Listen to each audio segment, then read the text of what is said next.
제가 받들어 읽겠습니다.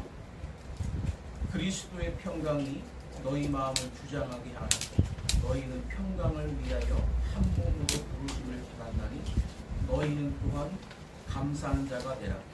그리스도의 말씀이 너희 속에 풍성히 거하여 모든 지혜로 피차 가르치며 권면하고 시와 찬송과 신령한 노래를 부르며 감사하는 마음으로 하나님을 찬양하고 또 무엇을 하든지 말에나 일에나 다 주 예수의 이름으로 하고 그를 힘입어 하나님 아버지께 감사하라. 아멘. 오늘은 행복한 그리스도인이라는 제목으로 하나님 말씀을 선포합니다. 따라하겠습니다. 행복한 그리스도인. 행복한 그리스도인. 공들끼리 모여서 신세한탄을 했다고 합니다. 대구공이 말합니다. 나는 매일같이 손바닥으로 얻어맞고 살아. 그렇게 신세한탄을 했대요. 그랬더니 옆에 있던 축구공이 하는 말이, 야, 그래도 너는 손바닥으로 맞지만 나는 매일같이 발길질 당하며 얻어 터지며 살아. 정말 서러워서 못 살겠어. 그러더니 탁구공이 하는 말이, 내 앞에서 그런 소리 하지 말어. 나는 매일 주걱으로 얻어맞고 살아. 그러더래. 야구공이 지켜보다가 뭐라고 말하냐면, 야, 너희들은 아무것도 아니야. 나는 매일 몸뚱이로 얻어맞고 살아. 그래서 나는 아주 견딜 수가 없어. 그랬더니 그 말을 다 듣고 있던 골프공이 말합니다. 나는 쇠몽둥이로 얻어맞고 살아. 그러면서 신세한탄을 하더랍니다. 마음이 열리신 분들 아멘 합시다. 아멘. 우리에게 주어진 삶이 각각 다르고 또 환경과 특성이 다를 수가 있어요. 하지만 우리에게 주어진 삶은 하나님이 주신 선물이기 때문에 공들이 신세한탄하듯 불평불만이 아닌 우리의 인생을 소중히 여기는 가운데 이 땅에서 좀 더 보람되고 가치 있는 삶이 되도록 누군가에게 유익이 되고자 힘쓰며 노력한다면 분명 나라와 사회에 선한 영향력을 끼치는 멋진 그리스도인으로 남게 될 줄로 믿습니다. 아멘. 어느 가난한 소년이 어려운 생활을 하면서 아침부터 늦게까지 고단한 노동을 했습니다. 그리고 일을 마치고 돌아오는 길에 강 건너편을 보니까 황금 유리로 번쩍이는 집이 보였어요. 그래서 저 집에 사는 사람은 얼마나 행복할까. 나도 한번 저런 집에 살아봤으면 이렇게 생각을 했습니다. 자신을 생각해보면 너무나 귀참하고 눈에 보이는 그 집은 너무나 아름답고 행복해 보였습니다. 어느 날 너무나 그 집이 멋지고 부러워 보여서 한번 꼭 가봐야 되겠다 싶어서 일부러 시간을 내가지고 강 건너편에 그 집을 찾아가 봤는데 막상 가까이 가서 보니까 그 집은 황금 유리 집이 아니고 저녁 노을에 비춰져서 황금빛으로 빛이 날 뿐이었습니다. 그리고 거기서 다시 자기 집을 돌아보니까 오히려 가난했던 자기 집도 똑같이 노을빛으로 황금빛이 자기 집을 비추고 있는 것을 발견했습니다. 우리는 이와 같은 삶을 살고 있습니다. 자신에게 있는 행복의 조건은 바라보지를 못하고 마치 남의 집 잔디가 더 파랗게 보이듯이 남의 것만 좋아 보이고 남의 것만 부러워하면서 살아가고 있습니다. 이걸 보고 비교 행복론이라 이렇게 말을 하는데, 사람들이 왜 불행한가 하면 자기 자신에게 있는 행복은 보지를 못하고 남의 행복만 가지고 부러워하면서 자신을 자학하며 살기 때문입니다. 요즘 제가 느끼는 것이 날마다의 일상에서 느껴지는 감사와 행복이 없다면 결코 행복하지 않은 것이다 하는 생각이 듭니다. 우리 그리스도인들은 그야말로 날마다 행복하게 살 수밖에 없는 그런 축복이 있는 사람들인 줄로 믿습니다. 어느 두 소녀가 해변을 걸으면서 해변가에 널려있는 조개들을 줍고 있었습니다. 그런데 이따금씩 큰 조개가 보이면 두 소녀가 서로 자기가 차지하려고 달려듭니다. 그런데 항상 그 중에 키가 크고 억센 소녀가 조개를 차지해버리고 키가 작고 약한 소녀는 늘 뺏기고 마는 겁니다. 그러다가 이상하게 생긴 조개 하나를 이 연약한 소녀가 발견하고 조개를 열어봤더니 그 속에 진주가 있었습니다. 그래서 이 소녀는 기쁜 마음으로 진주를 자기 주머니에다가 넣고 걸어가는데, 이제는 어떠한 큰 조개가 나타나도 더 이상 싸울 일이 없습니다.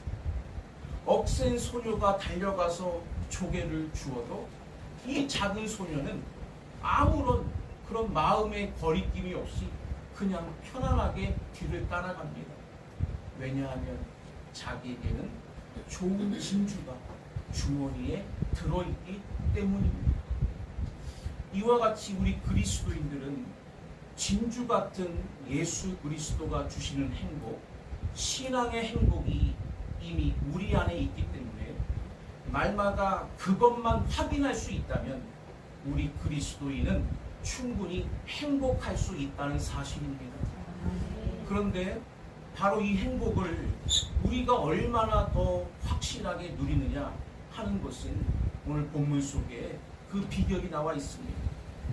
우리에게 이미 주어진 행복을 우리가 날마다 누릴 수 있는 그 영적 비결, 그것이 저와 여러분의 삶 속에 바르고 온전하게 적용되어지는 비결 되어주시기를 간절히 소원합니다. 세 가지로 말씀을 상고합니다. 첫째는 15절에 보면 그리스도의 평강이 있어야 행복하다 하는 것을 말씀했습니다. 따라하겠습니다. 그리스도의 평강이 있어야 행복하다. 그리스도의 평강이 있어야 행복하다. 15절을 우리 다 같이 함께 읽겠습니다. 시작. 그리스도의 평강이 너희 마음을 주장하게 하라. 너희는 평강을 위하여 한 몸으로 부르심을 받으라. 너희 마음을 항상 나가라. 아멘. 오늘 본문에 그리스도의 평강이라고 했습니다. 우리가 믿는 구주 예수님은 평강의 주님이십니다. 그런데 그 주님이 우리에게 또한 평강을 주시는 분이십니다. 요한복음 14장 27절에 평안을 너희에게 끼치노니 곧 나의 평안을 너희에게 주노라. 내가 너희에게 주는 것은 세상이 주는 것과 같지 아니하니라. 너희는 마음에 근심하지도 말고 두려워하지도 말라. 아멘. 예수님은 우리에게 그 평안을 주시겠다고 말씀했습니다. 그 평안을 받으면 세상에서 얻는 그 어떤 것과도 비교할 수 없는 평안이 우리의 마음속에 있기 때문에 근심도 걱정도 할 필요가 없다고 말씀하신 것입니다. 예수님께서 우리에게 주시는 평안만 있으면 우리는 아무것도 문제될 게 없습니다. 요한복음 16장 33절에 너희로 내 안에서 평안을 누리게 하려 함이라. 세상에서는 너희가 환난을 당하나 담대하라. 내가 세상을 이기었노라. 이렇게 말씀했습니다. 예수님이 주시는 그 평안이 우리의 마음에 있으면 우리는 세상도 두려워하지 않게 된다는 겁니다. 왜? 예수님이 세상을 이기셨기 때문에, 그 환난을 다 이겨내신 분이시기 때문에 주님이 우리에게 얼마든지 세상을 이기고 환난을 이길 수 있는 능력의 평안을 우리 마음속에 주신다는 겁니다. 빌립보서 4장 10절에 그리하면 모든 지각에 뛰어난 하나님의 평강이 그리스도 예수 안에서 너희 마음과 생각을 지키시리라 그랬습니다. 예수님의 그 평안이 우리의 마음에 있으면 마음도 생각도 하나님이 다 컨트롤해 주셔서 얼마든지 이겨낼 수 있는 삶을 살 수 있다, 그런 말입니다. 중요한 것은 뭐냐? 예수님의 평안이 우리의 마음에 늘 임해 있어야 되는데, 어떻게 해야 내 마음에 평안이 지속되고 계속될 수 있느냐? 그건 바로 평안의 주체가 되시는 예수님을 내 마음에 모시고 사는 겁니다. 우리의 마음의 문을 열고 주님이 항상 내 마음속에 계시도록, 주님이 내 마음을 주장하시도록 우리가 주님께 마음을 드려야 된다, 그 말입니다. 또 하나, 이 평강은 우리 혼자만 누리는 게 아니에요. 우리 영적 공동체가 함께 누려야 될 평강입니다. 오늘 본문에 분명히 그랬죠. 너희는 평강을 위하여 한 몸으로 부르심을 받았나니 그랬습니다. 우리 가정도 예수님의 평안을 온 가족이 함께 누려야 행복합니다. 아내는 평강을 누리는데 남편은 평강을 누리지 못한다? 그러면 평강한 가정이 될 수가 없습니다. 교회 안에도 어떤 성도는 평강을 누리는데 어떤 성도에게는 평강이 없다? 그러면 행복한 교회가 될 수가 없습니다. 모든 공동체가 서로 이 평강을 함께 누려야 된다, 그 말입니다. 그래서 한 몸으로 부르심을 받았다. 평강을 함께 누려야만 그 공동체가 행복한 줄로 믿습니다. 미국 정신건강협회에서 사람들이 행복하게 살 수 있는 비결을 5가지로 요약해서 발표했는데요. 그 중에 첫 번째가 뭐냐 하면 너그럽게 살아라 하는 겁니다. 사람의 마음이 너그러우면 그 자신에게도 평강과 행복이 있고, 또 남들에게도 그 평강과 행복을 나누어 줄 수 있습니다. 반대로 여유가 없는 마음은 자신도 그렇고 남에게도 그렇고 평강이 없기 때문에 행복을 줄 수가 없다는 것입니다. 그러니까 우리의 마음에 예수 그리스도를 모시고 모든 공동체 안에서 좀 너그럽게 이 평강을 나누고자 하나 될 때 그 평강이 있는 마음과 공동체 안에 주시는 행복감이 넘친다는 거 꼭 믿으시기를 바랍니다. 두 번째는 16절에 보면 그리스도의 말씀과 찬송이 있어야 행복하다 하는 걸 말씀했어요. 따라하겠습니다. 그리스도의 말씀과 찬송이 있어야 행복하다. 그리스도의 말씀과 찬송이 있어야 행복하다. 우리 16절을 다 같이 함께 읽겠습니다. 시작. 그리스도의 말씀이 너희 속에 풍성히 거하여 모든 지혜로 피차 가르치며 공연하고 시와 찬송과 신령한 노래를 부르며 감사하는 마음으로 하나님을 찬양하고. 아멘. 하나님의 말씀이 우리 안에 풍성하면 풍성할수록 행복하다는 것입니다. 왜냐? 말씀은 진리고 진리는 사람을 자유하게 하기 때문입니다. 하나님의 말씀이 풍성하면 풍성할수록 우리 마음에 자유함이 생기고 평안하고요 행복해지는 겁니다. 하나님의 말씀은 마치 우리가 육의 양식을 먹는 것과 같습니다.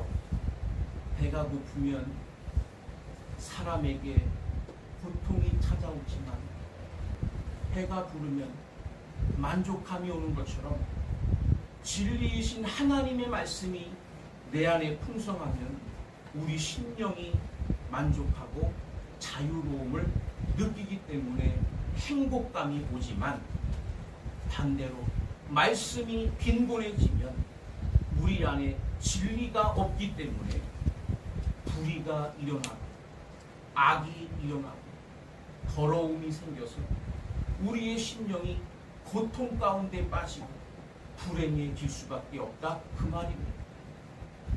그래서 예레미야 15장 16절의 고백처럼 주의 말씀은 내게 기쁨과 내 마음의 즐거움이오나 그랬어요. 하나님의 말씀이 우리 안에 임하면 임할수록 기쁨과 즐거움, 참 행복감이 넘친다는 거예요. 또 이 말씀을 가지고 모든 공동체가 나눌 때 모두가 다 함께 행복해진다고 말씀했습니다. 그래서 오늘 본문 16절에 뭐라고 그랬어요? 모든 지혜로 피차 가르치며 권면하고 그랬어요. 모든 지혜는 바로 하나님께로부터 나온 것입니다. 그 하나님의 말씀의 지혜를 가지고 가르치고 권면할 때 하나님의 말씀이 나누어지는 곳에 행복이 함께하는 줄로 믿습니다. 아멘. 가족이 함께 말씀을 공유할 때 행복이 오고요. 교회가 하나님의 말씀을 함께 나눌 때 행복이 오는 것입니다. 그래서 시편 119편 105절에 이렇게 말씀합니다. 주의 말씀은 내 발의 등이요 내 길의 빛입니다.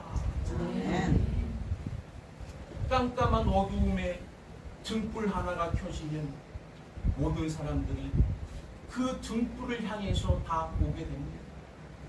또 등불을 밝히고 가야 그곳에 참된 길이 있어서 사람들이 모두 안전하게 갈 수가 있습니다. 이와 같이 하나님의 말씀은 우리 개인뿐만이 아니라 우리 모든 공동체 안에 빛이 되고 등불이 되어 주셔서 우리를 행복의 길로 이끌어 주신다는 것을 확실히 믿으시기를 바랍니다. 아멘. 어떤 조종사가 조종 비행 훈련 학교에 들어가서 학습을 하게 되는데 교관이 계속 반복해서 가르쳐주는 내용이 뭐냐 하면 너의 감각을 의지하지 말고 이 조종 속에 있는 계기판을 보고 그것을 가지고 항상 판단을 하라, 이렇게 가르쳐 줬습니다.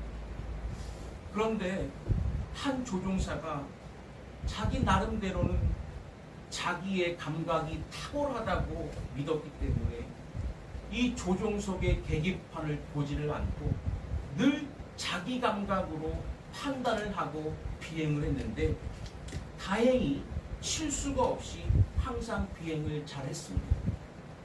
그래서 이 사람의 마음에는 교관의 말을 더 이상 믿을 수가 없고 내 감각을 의지하는 것이 제일이다, 이런 생각을 하고 항상 비행을 했습니다.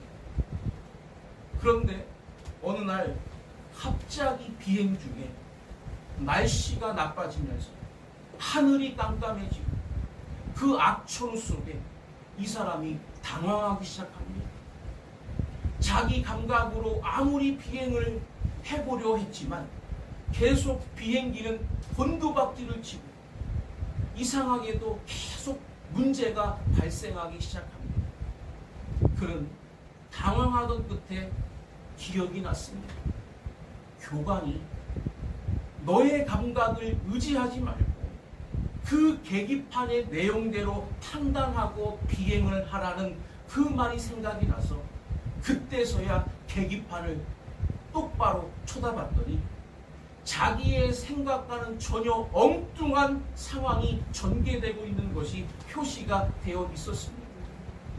그래서 그때부터 계기판이 가르쳐주는 대로 상황을 극복해냈더니 깨끗하게 어려움을 이겨내고 무사히 비행을 마치고 도착을 할 수가 있었다는 겁니다. 그렇습니다. 대부분의 많은 사람들이 불행하게 사는 이유는 자기 감각을 너무 의지하기 때문입니다. 자기의 머리로, 자기의 감정으로, 자기의 계획으로. 잘 될 때는 아무 문제가 없지만 안 되기 시작하니까 이제 자기 머리도 통하지 않고 자기 감각이 통하지는 않습니다. 그래서 당황해서 마지막에 자포자기하고 불행의 늪으로 빠져드는 사람들 우리 주변에 얼마나 많이 봅니까? 인간이 생각할 때는 단숨에 뭔가 해결될 것 같지만 인간의 그 의도를 가지고는 단숨에 해결될 일은 없다는 것입니다. 왜 우리가 오늘 이 주일 아침에 십자가 앞에 왜 나왔습니까?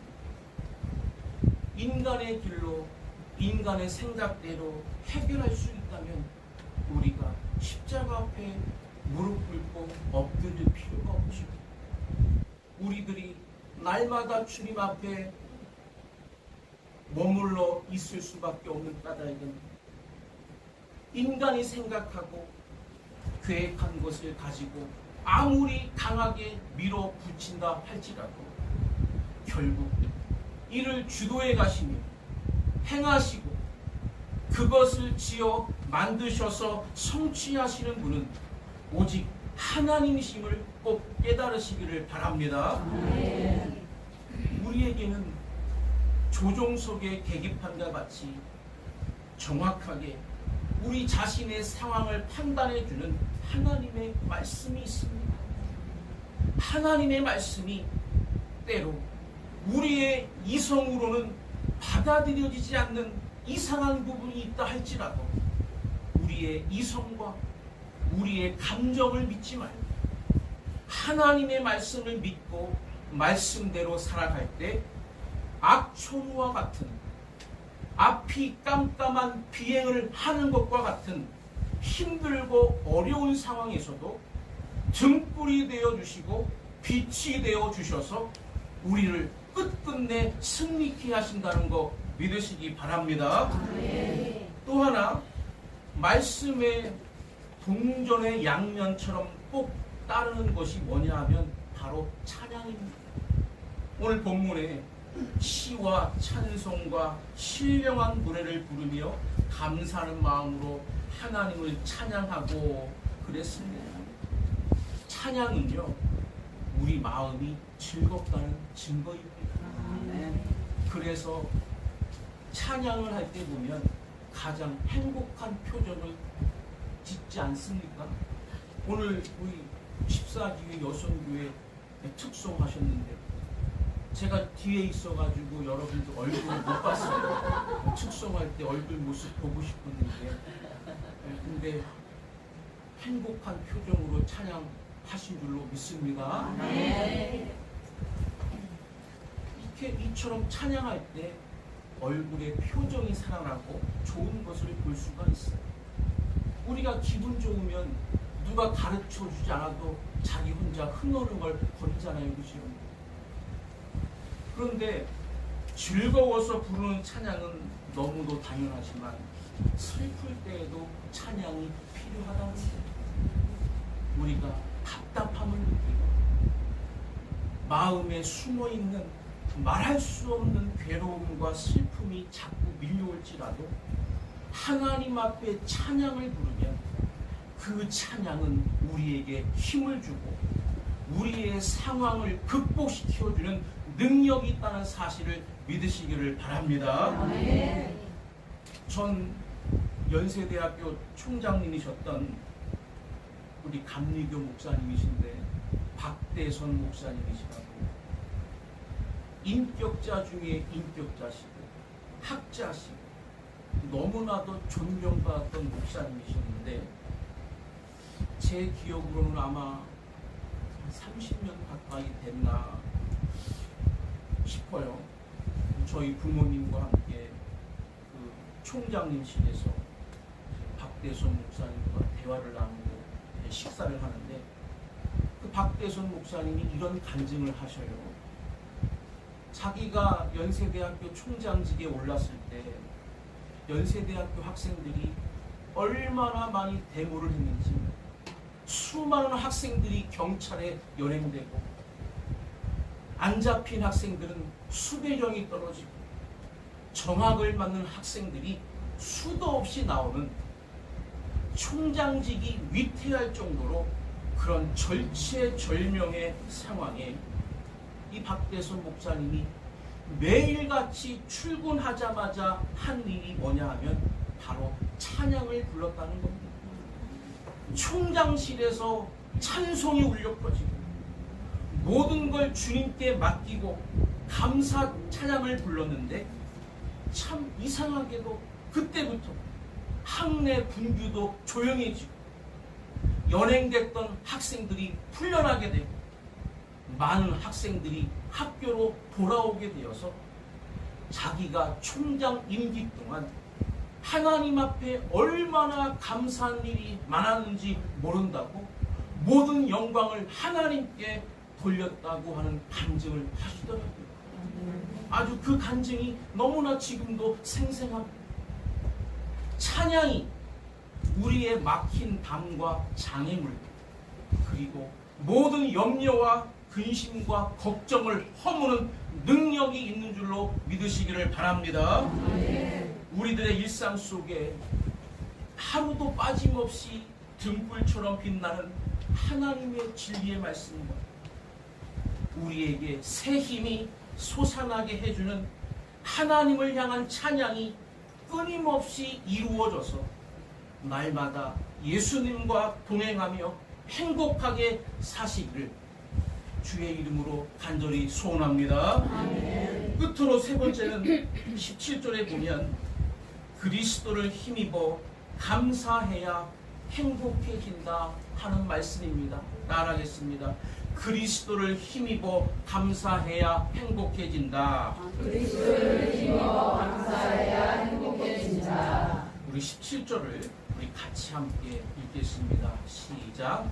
또 무엇을 하든지 말이나 일이나 다 주 예수의 이름으로 하고 그를 힘입어 하나님 아버지께 감사하라. 아멘. 감사하는 마음에는 행복이 있고 감사하는 말에는 행복이 전달됩니다. 그 사람이 감사하고 있다는 것은 이미 행복하다는 증거입니다. 우리들이 이렇게 감사할 만한 삶을 살아야 되는데 감사할 만한 일이 생겨서 감사하는 것은 당연한데 감사할 만한 일이 없을 때에도 감사해야 되는 것이 우리 그리스도인의 삶이라고 주님은 말씀했습니다. 오늘 본문에 보니까 그를 힘입어 하나님 아버지께 감사하라 했는데 이 말이 무슨 뜻인가 우리는 한번 곰곰이 생각을 해봐야 됩니다. 멕시코의 어떤 마을로 한 사람이 여행을 했는데요. 여행을 하다가 아주 신기한 곳을 발견했대요.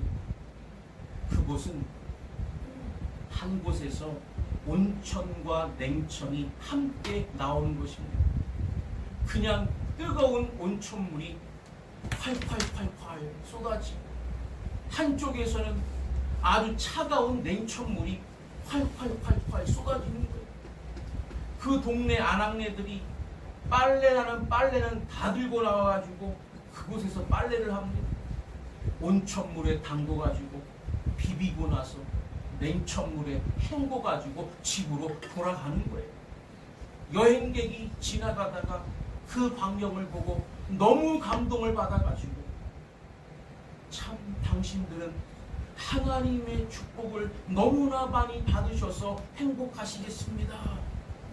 저렇게 온천물과 냉천물이 한꺼번에 나와서 쉽게 빨래하고 돌아가니 얼마나 좋습니까? 너무 부럽습니다.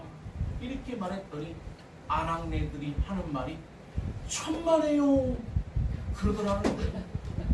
아니 왜요? 도대체 뭐가 불평할 일이 있습니까?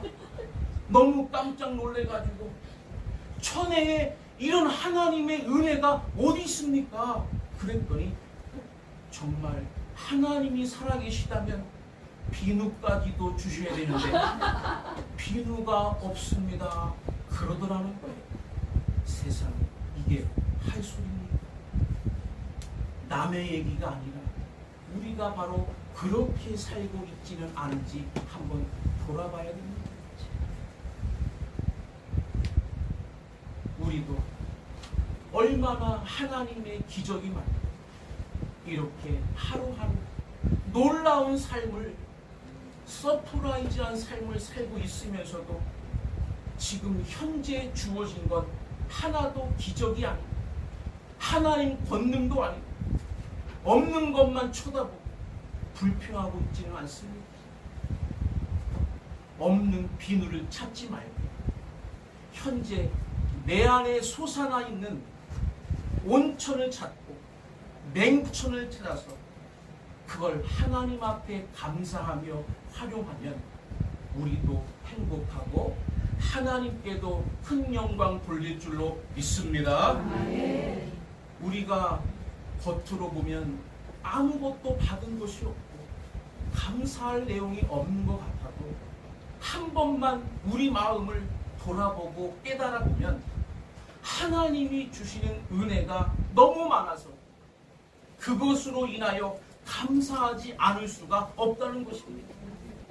오늘 본문 17절에 그를 힘입어 하나님 아버지께 감사하라는 것은 우리가 아무것도 받은 것이 없을지라도 그러나 우리는 예수 그리스도의 십자가의 은혜를 통하여 구원받고 하나님 자녀가 되고 하나님의 나라를 기업으로 약속받았다는 이 사실만을 가지고도 우리는 하나님 앞에 감사하지 않을 수가 없다는 것을 꼭 믿으시기를 바랍니다. 이런 감사가 있는 사람이 행복하다 그 말이에요. 그러므로 적어도 우리 그리스도인들은 이 세상 것은 아무것도 없다 할지라도 뭐 세상 명예와 영달 뭐 재물 아무것도 없다 할지라도 오직 누구만 예수님만 생각하면 감사하고 그 감사를 통해서 우리는 행복해 할 수밖에 없다는 사실을 믿으시기를 바랍니다. 데살로니가전서 5장 18절에 뭐라고 그랬죠? 범사에 감사하라 그랬습니다. 범사라는 것은 한자로 무릇범자에 일사자를 씁니다. 그러니까 항상이에요. 항상 언제든지 어느 때든지 감사의 조건은 깨닫기만 하면 언제든지 어디서든지 항상 감사할 수가 있다는 것입니다. 이와 같이 우리들의 삶 속에 있는 것은 당연하고 없어서 좀 불편한 그것에 대해서 얼마나 예민하게 우리가 그것을 요구하는지 불평불만을 하는지 모릅니다. 우리 자신에게 이미 주어진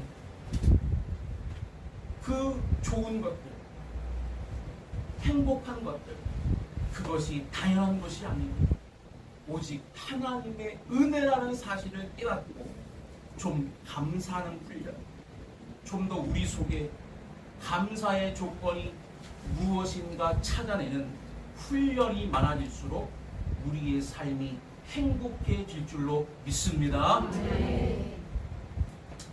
어떤 부인이 교회를 열심히 다녀요. 그런데 그 남편은 교회를 안 다니고 술을 잘 먹고 집에 오면 가끔 술주 정도 하고 자느라고 바빠요. 이 아내가 너무나 마음이 안타깝습니다. 그리고 어느 날 옆에서 술 먹고 드르렁거리는 남편을 쳐다보니까 원망도 생기고 자기 신세를 한탄하게 됐어요. 그런데 언뜻 떠오른 것이 지난주일 목사님 설교에 하나님 앞에 감사하면서 기도하는 사람이 기도의 응답도 받지, 원망 불평하며 기도하면 아무 소용없다고 하는 말씀이 기억나가지고 이제 마음을 돌이키면서 남편을 쳐다보고, 과연 이 남편에게서 내가 하나님 앞에 감사하며 기도할 게 뭔가 생각해 보니까 몇 가지가 떠오른 거예요. 그 중에 한 가지가, 이렇게 술을 먹고 날마다 속을 썩여도 그래도 내 남편으로 살아있으니 옆집의 아무개는 남편이 없어서 과부라는 소리를 듣는데 나는 그래도 과부가 아니라 이렇게 정상적인 남편과 함께 살고 있다는 것이 얼마나 떳떳하고 감사한가, 이게 마음에 깨달아진 거예요. 또 하나는, 이 남편이 기분이 나면 가끔 돈을 주면서 교회 가서 헌금하라고 이렇게 인심도 쓰는 남편이 옆에 있다는 것이 감사하더라는 거예요.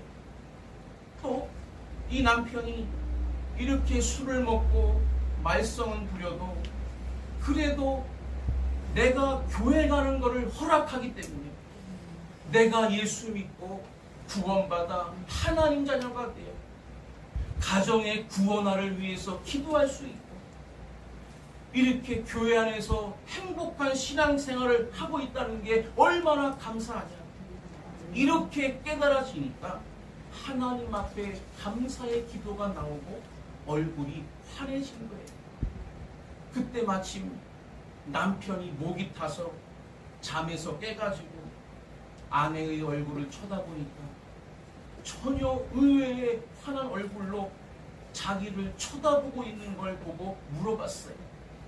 당신 무슨 일이냐고, 뭐 잘못 먹었냐고, 왜 나를 그렇게 환한 얼굴로 쳐다보고 있냐고 물어봤더니 아내가 사실 이만저만해서 내가 이렇게 깨닫고 지금 당신 쳐다보고 하나님께 감사 기도하고 있다고 그랬더니 남편이 감동을 받았는지 내가 다음 주부터 교회 나갈 테니까 앞으로 더 많이 감사하며 살라고 이렇게 말을 하더라는 거예요.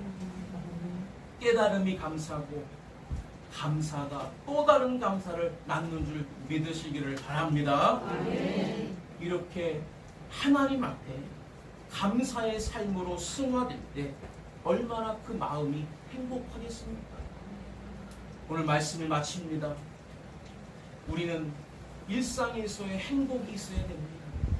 행복은 뭔가 큰 덩어리로 우리에게 어느 날 갑자기 뚝 떨어지는 게 아니라 날마다 작은 것에서 행복을 느끼는 것입니다. 바로 우리 그리스도인들에게는 하나님이 그런 행복을 주셨어요. 어떻게 해야 날마다 일상 속에서 이 행복을 누릴 수가 있느냐? 예수님을 내 마음에 모시며 그리스도가 내 마음에 평안을 주실 때 행복감이 있고 하나님의 진리의 말씀이 내 안에 충만하고 찬송을 우리 마음속에 충만히 부를 때 그 속에 행복이 오고 무엇보다도 하나님의 그 은혜를 마음에 깨달아가면서 감사하는 순간순간마다 우리 마음에 행복감이 온다는 것, 이 놀라운 비결. 그러나 날마다 실천해야만 우리에게 찾아오는 이 행복의 비결, 바로 저와 여러분의 것이 되셔서 이제부터는 행복이 배가 되는 저와 여러분들 되어주시기를 주의 이름으로 간절히 축원합니다.